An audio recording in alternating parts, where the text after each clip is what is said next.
नमस्कार दोस्तों, आप सभी का लॉ सीखो के न्यूज़ इन फ्लैश में। चलिए आज की पहली खबर देखते हैं।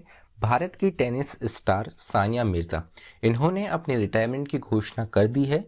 2022 के सीजन के अंत तक इन्हें ये अपना रिटायरमेंट ले लेंगी। 35 वर्ष की ये टेनिस स्टार, इन्होंने काफ़ी खिताब भारत के लिए जीते हैं। इससे पहले सिंगल कॉम्पिटिशन्स से इन्होंने रिटायरमेंट ऑलरेडी 2013 में ले लिया था, तब से ये डबल्स ही खेल रही थी। इन्होंने कुल 6 ग्रैंड स्लैम टाइटल अपने जीवन में जीते हैं, जिसमें वुमेन डबल्स और मिक्स डबल्स शामिल है। यहाँ पर इनका आखिरी जो ग्रैंड स्लैम था, ये इन्होंने ऑस्ट्रेलियन ओपन में 2016 में जीता था। हाल ही में ये अपने आप को यहाँ पे वुमेन्स डबल में रिप्रेजेंट कर रही थी नाडिया किचनॉक के साथ में, लेकिन यहाँ पर ऑस्ट्रेलियन ओपन में वो हार गई पहले ही राउंड में। इससे पहले ऑस्ट्रेवा ओपन इन्होंने जीता है, जो कि सितंबर 26, 2021 में हुआ था इसका फाइनल मैच।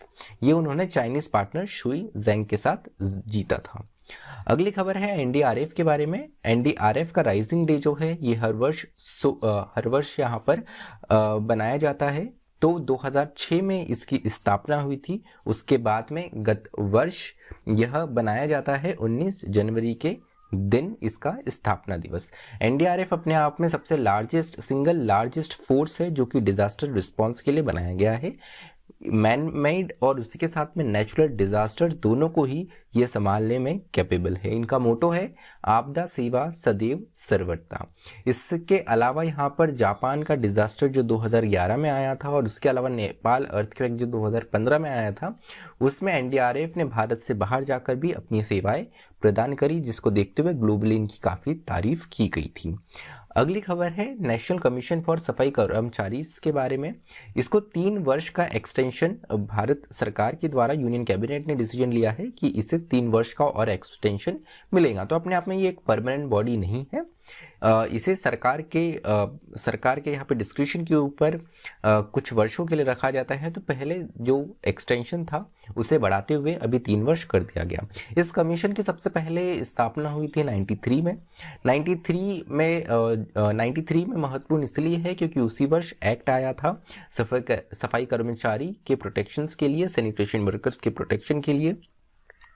उसके बाद में ये कमीशन लगातार चलता रहा और 2004 में जाके यहाँ पर सीज हो गया। अपने आप में इसका जो एग्जिस्टेंस था ये खत्म हो गया। उसके बाद में इसे पुनः चालू किया गया और अब इसका टेन्योर 2022 तक रहेगा। 2022 तक था और अब इसे और बढ़ा के 3 वर्ष कर दिया गया, अर्थात ये 2025 तक रहेगा। आपको बता दूं कि जो नेशनल कमीशन ऑफ सफाई कर्मचारी है, ये गवर्नमेंट को रिकमेंड करता है सफाई कर्मचारी और उनसे जुड़ी हुई स्पेसिफिक प्रोग्राम्स को लेकर, उनके वेलफेयर प्रोग्राम्स को लेकर।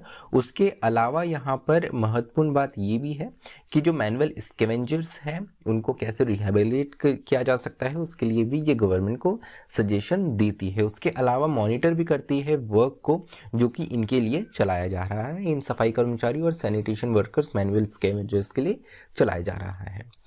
अगली खबर की ओर बढ़ते हैं। ये है वर्ल्ड के ओल्डेस्ट मैन के बारे में, ओल्डेस्ट पुरुष के बारे में। इनका नाम है चित्सु वातनाबे। इनका हाल ही में निधन हो चुका है 112 वर्ष की आयु में। इन्हें गिनीज वर्ल्ड बुक रिकॉर्ड के द्वारा ओल्डेस्ट मैन का खिताब दिया गया था फरवरी 12 में, और इनका हाल ही में निधन हुआ है। आपको बता दूं कि 1907 में ये बॉर्न हुए हैं।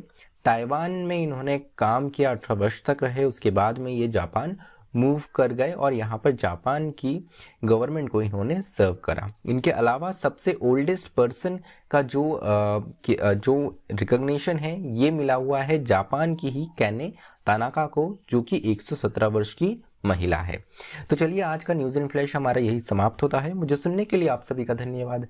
Thank you. Stay tuned to law सीखो।